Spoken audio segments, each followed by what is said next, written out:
Je sais que vous vouliez une critique sur les 4 Fantastiques, mais je viens d'en faire une sur Superman et je ne me sentais pas d'enchaîner 2 critiques sur des films de super-héros. Sans compter qu'on va aborder un sujet qui m'est particulièrement à cœur, et puis c'est ma chaîne, je fais ce que je veux, générique.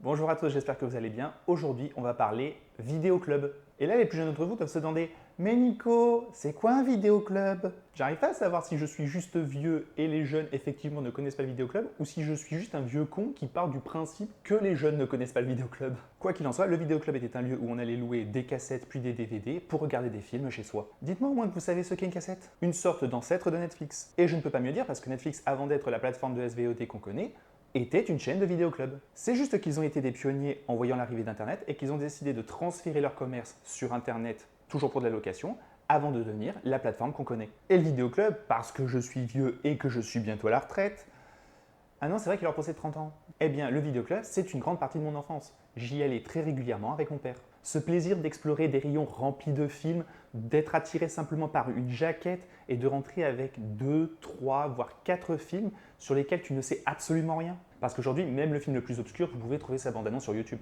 Et quand je dis que ça a une grande importance pour moi, je ne plaisante pas, parce que ça a apporté 2 éléments essentiels de ma cinéphilie, la curiosité et la passion pour les séries B, voire Z. Parce que certes, dans un vidéoclub, on pouvait retrouver tous les films connus, tels que les grands classiques ou les grands succès de l'époque, mais il y avait toute une frange de cinéma qui sortait exclusivement dans ces vidéoclubs, des DTV, direct to vidéo. C'est là qu'on parle de cinéma de vidéoclub. Un cinéma d'action ou de genre avec peu de budget, voire carrément fauché, avec une technique au rabais et un casting qui ferait passer une école de maternelle à la kermesse pour des acteurs oscarisables, c'est ce genre de film que l'on aurait tendance à qualifier de nanar, voire de navet. Et pourtant, malgré tous les défauts que ces films peuvent se taper et le fait qu'en effet, 9 fois sur 10, ce sont des mauvais films, eh ben, ils dégagent d'eux un certain charme. Voir ces personnes se démerder avec ce qu'elles ont pour essayer de réaliser leur film, de quelle ingéniosité ils vont faire preuve pour que le budget ne soit pas un obstacle, voire au contraire parfaitement assumer ce côté cheap et y aller à fond dans la générosité. Le cinéma de vidéoclub, c'est certes un cinéma fauché, mais c'est un cinéma qui en veut,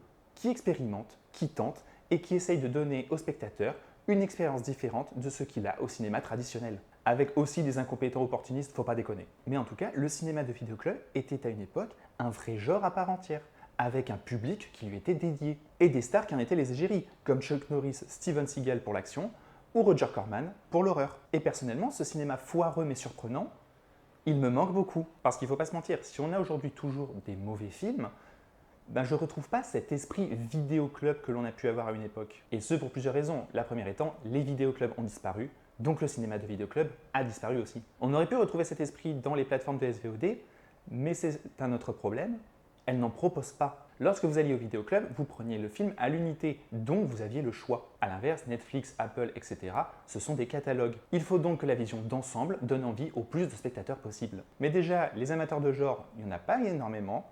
Les amateurs de cinéma gore qui étaient très présents dans le cinéma de vidéoclub, il y en a encore moins. Et les amateurs de cinéma fauché, il y en a beaucoup, beaucoup moins. Alors les trois réunis, vous oubliez. Et vraiment, j'ai fait le test à plusieurs reprises sur Netflix, je n'ai jamais retrouvé ce type de film sur leur plateforme. Sur Amazon, j'ai pu retrouver certains de ces films, mais il a fallu un peu chercher. Ce qui a été pour moi l'occasion de découvrir le cultissime Troll 2 qui était présenté dans la première vidéo de Crost de Karim Debache, ou encore de découvrir Bunny Opération Pussy, où quand une bande de jeunes se fait dézinguer par un homme lapin mutant avec un pénis géant. Et je ne plaisante pas. Bon, c'était de la merde, mais le synopsis donnait tellement envie. Sans mauvais jeu de mots. Ou encore, je peux citer Shadows, une plateforme française spécialisée dans l'horreur. Je ne me suis pas encore abonné, mais elles ont l'air d'avoir quand même un catalogue bien varié et fourni.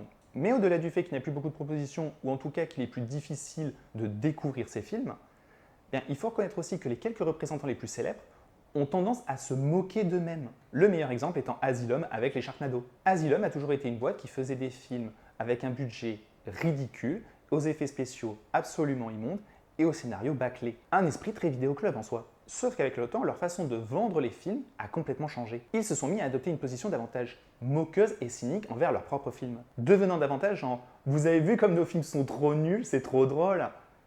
Non! Dès lors que ces films assument leur nullité, on perd ce qui fait l'essence de ce cinéma. Et cet esprit cynique de la part des producteurs, ben c'est répercuté sur le spectateur lui-même. Mais il y a un autre élément qui fait qu'aujourd'hui le cinéma de vidéoclub n'est plus vu de la même façon par les gens, c'est que celui-ci s'est gentrifié. Parce qu'en soi, qu'est-ce que sont des films comme Okja, Manque ou Roma, si ce n'est des films de vidéoclub? Et là, vous allez me répondre, non, ce ne sont pas des films de vidéoclub, ils ont été faits quand même par des grands réalisateurs. Certes, mais ils sont sortis en SVOD, pas par une case cinéma. Donc dans l'absolu, si les plateformes de SVOD sont les nouveaux vidéoclubs, ce sont donc des films de vidéoclub. Des films de vidéoclub, mais pas des films avec l'esprit du vidéoclub. Juste de films de cinéma qui sont passés directement par la case TV. Mais même dans les films un peu con-con qui pourraient retrouver cet esprit de vidéoclub, on n'a clairement pas les mêmes moyens. Pour en revenir au cinéma d'action, Red Notice est un film con comme la lune en plus d'être mauvais, mais il a coûté 200 millions de dollars. En plus d'avoir à sa tête Ryan Reynolds, Dwayne Johnson et Gal Gadot. Des stars hollywoodiennes. On est bien loin de la série V avec Steven Seagal. Et du coup, dans la tête du spectateur, même le DTV devient un produit qui a coûté cher. Alors mettez-les devant un petit film qui n'a même pas coûté 1 million de dollars et qui galère avec ce qu'il a, et leur avis va être biaisé. Et pourtant, entre les deux, moi j'hésite pas longtemps. Et tous ces éléments, ça fait que le spectateur d'aujourd'hui, il n'a plus vraiment les codes pour appréhender ces films. Et je pense que c'est ce qui explique en partie la réception du plus large public face à la saga Terrifier. Cette trilogie est l'exemple parfait d'un cinéma de vidéoclub qui survit et pour lequel il existe toujours un public. Film archi-fauché à la technique indigente et tourné avec 4 acteurs absolument minables, le film a su se faire une petite réputation pour son gore extrême et surtout pour son boogeyman, Art le clown. Réputation qui aura entraîné un excellent bouche à oreille qui aura valu au second d'être diffusé carrément au cinéma, donnant encore plus d'aura, permettant au troisième de sortir dans encore plus de salles et d'être accessible à un public beaucoup plus traditionnel, au point d'atteindre les 400 000 entrées. Pour un film de ce genre, c'est très rare, mais qui paradoxalement aura reçu beaucoup de critiques pour sa technique, son casting, son écriture et son gore. Soit tout ce qui fait le charme du film. Les fans de la saga que nous sommes, nous ne sommes pas aveugles, on voit bien qu'il y a plein de choses qui vont pas dans ces films. Et encore, si on est 100% honnête, ça ne fait que s'améliorer, notamment d'un point de vue technique, sur chacun des films. Mais ce qui normalement est un défaut dans un cinéma traditionnel, devient une sorte de qualité pour ce genre de cinéma. C'est un peu comme lorsque vous regardez votre partenaire et que vous voyez qu'il a le nez tordu et les yeux qui louchent. Vous savez qu'en vrai il n'est pas beau, mais il se dégage un tel charme que vous l'aimez. Et si Terrifier est le plus connu, il existe d'autres représentants tout à fait notables. Par exemple ceux du Ponyverse. Depuis quelques années, plusieurs personnages Disney sont tombés dans le domaine public. C'est-à-dire que vous avez l'autorisation de les utiliser comme bon vous semble, sans risquer d'être poursuivi par la firme Grandes Oreilles. Eh bien, autant dire que certains n'ont pas perdu de temps et ne se sont pas gênés. On a vu très vite poindre des films reprenant ces personnages, mais à la sauce horrifique.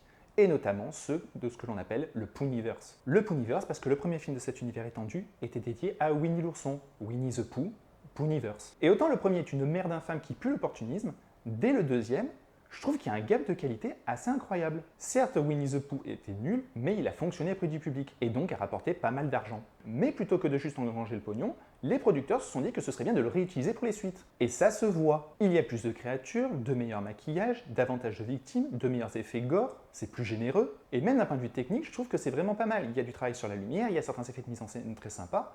Vraiment, je vous le conseille. Et le film dédié à Peter Pan, quoique un peu moins bon, parce qu'il est davantage psychologique et en termes d'écriture, ça reste quand même très moyen, je le trouve aussi assez intéressant. Là encore, je sens une vraie sincérité et une volonté de bien faire. Il y a des idées, il y a du travail, c'est pas toujours concluant, mais au moins ils essayent. Dans ma critique Letterboxd, je m'étais amusé à dire qu'il y avait de meilleurs travail de lumière dans ce Peter Pan fauché que dans Deadpool et Wolverine à 250 millions de dollars. J'assume. Sans compter qu'il essaye d'aborder le conte par un prisme assez intéressant avec ses thématiques queer, les victimes de Peter Pan étant issues de la communauté LGBT. Encore une fois, c'est pas super bien fait, c'est pas subtil, mais au moins ça tente. Et perso, je suis vraiment très curieux de voir ce que va donner cet univers avec les suites qui vont être dédiées à Bambi, Pinocchio et qui vont ensuite rassembler tous ces personnages. Et en dehors de cet univers, je peux vous recommander aussi, promis, c'est la dernière digression, après on passe à la critique. Mais c'est pour ça aussi que j'aime faire cette vidéo, pour apporter davantage de contexte et potentiellement ouvrir le débat. Eh bien, je peux vous conseiller Screambot, inspiré de Steamboat Willie, qui est la première apparition de Mickey dans un dessin animé. C'est toujours fauché, on a des fonds verts absolument dégueulasses, on a des acteurs et notamment des actrices qui sont incroyablement mauvais, mais c'est compensé encore une fois par une certaine générosité, il y a un sacré body count avec des morts variés, des petits clins d'œil à Disney et des effets de mise en scène qui sont plutôt malins, notamment tout un flashback en animation. Et le design de la souris est certes ridicule dans le bon sens du terme, mais les maquillages sont assez réussis et en plus le personnage est joué par l'acteur, qui joue Art le clown dans Terrifier. En revanche, Mousetrap, qui lui aussi essaye de s'inspirer de Steamboat Willie,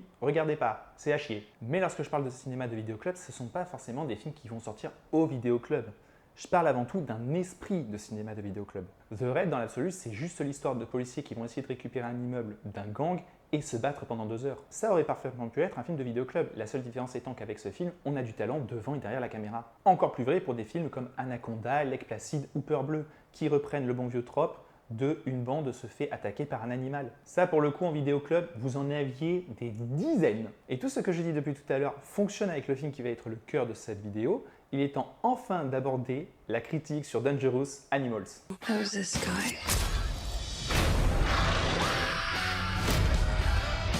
Get away from me, you twisted fuck. You're a fighter. I love fighters. Makes for a better show. And action! J'ai adoré. J'ai retrouvé avec Dangerous Animals tout ce que je cherche dans les séries B et le cinéma vidéoclub. Le film se passe en Australie et raconte l'histoire de Zephyr, avec qui la vie n'a pas été tendre et qui va se faire enlever par un psychopathe qui aime donner ses victimes, notamment des femmes, à manger aux requins. Et c'est tout. Étant donné que je suis quelqu'un qui est très porté sur le scénario, on pourrait croire qu'une telle simplicité serait un défaut pour moi. Et la vérité, c'est que je n'ai aucun problème avec un scénario simple. Ce qui va m'intéresser alors, par contre, c'est comment tu vas réussir à renouveler mon intérêt tout le long du film. Par des changements de ton, des rebondissements, par la variété de l'action si on revient à The Raid, ou dans le cas de Dangerous Animals, aussi par la tension. Et de ce point de vue-là, je trouve que le film est extrêmement réussi. Ça dure 1h40, on n'a pas le temps de s'ennuyer, tant le scénario s'échine à toujours renouveler l'action en permanence. Notamment dans ce jeu de chat et de la souris entre Zephyr et le psychopathe, joué par Jay Courtney. Mais si, le gars qui, dès lors qu'il est dans un film, tu sais que ça va être à chier. Enfin, je dirais plutôt que c'est lui qui rend le film à chier, étant donné qu'il est aussi charismatique qu'un bulldog écrasé par un 38 tonnes.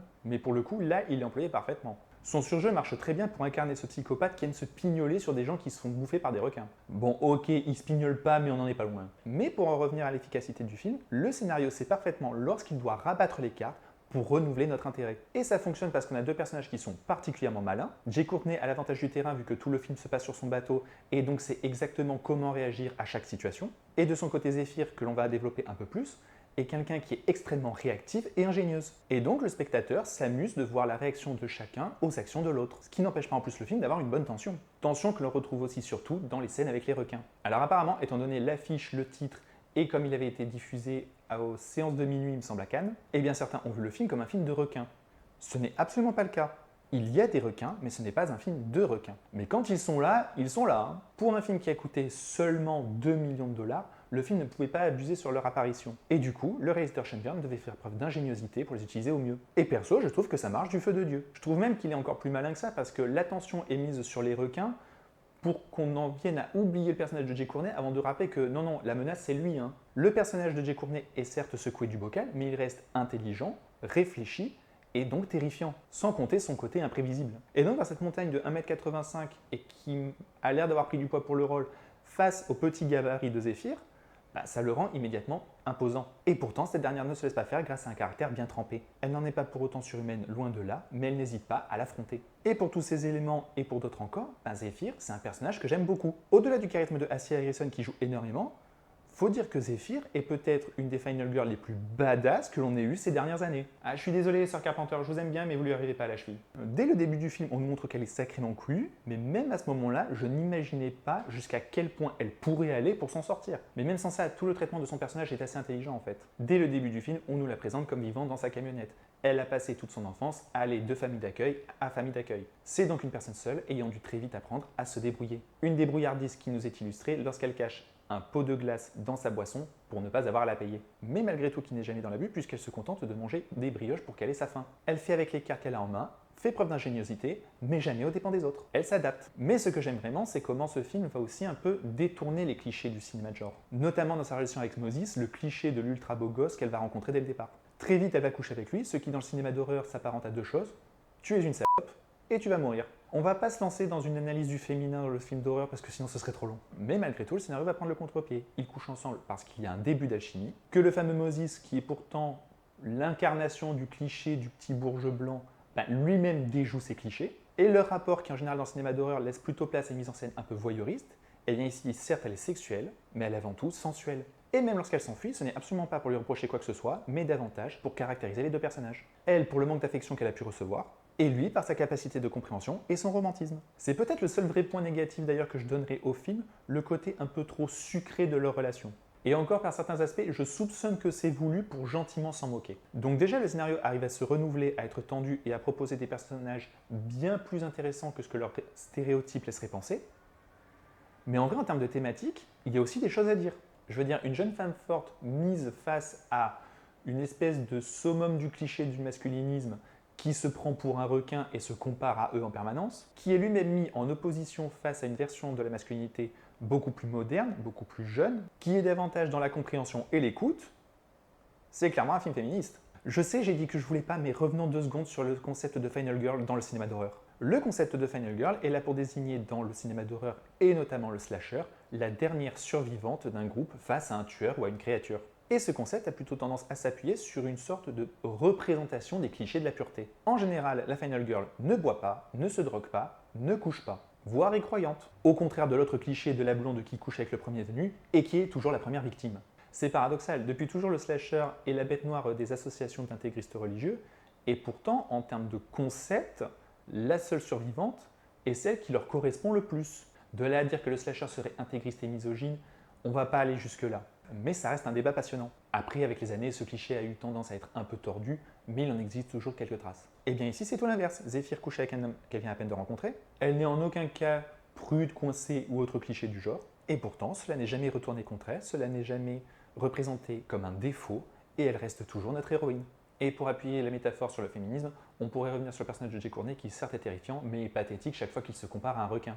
C'est un homme qui se croit supérieur parce que homme, parce qu'il est grand et fort, mais pour se prétendre grand et fort, il a besoin de se mesurer des femmes qu'il considère comme inférieures, voire qui lui appartiennent. Et lorsqu'il en trouve une qui lui répond coup pour coup, bizarrement ça le met hors de lui. Et lorsque l'homme qui se compare à un requin se retrouve face à un vrai requin, on se demande qui gagne.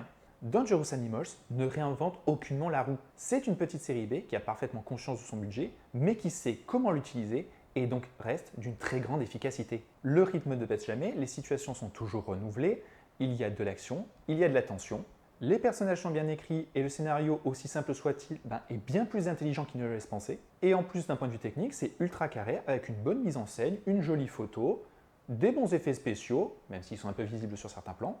Franchement, dans l'ensemble, c'est du très bon. Et pour en revenir au tout début de la vidéo, je retrouve en Dangerous Animals tout ce que je cherche dans cet esprit qui a été perdu depuis bien trop longtemps, cet esprit vidéo club. Franchement, je vous le conseille, vous passerez une très bonne soirée. Voilà, c'est tout pour cette vidéo, j'espère qu'elle vous a plu. On n'oublie pas de liker, de partager, de commenter. Je serais bien curieux de voir si certains d'entre vous ont connu cette époque des vidéoclubs. On se retrouve très vite pour de prochaines vidéos. En attendant, n'oubliez pas d'être curieux, allez au cinéma, regarder des films. Bye!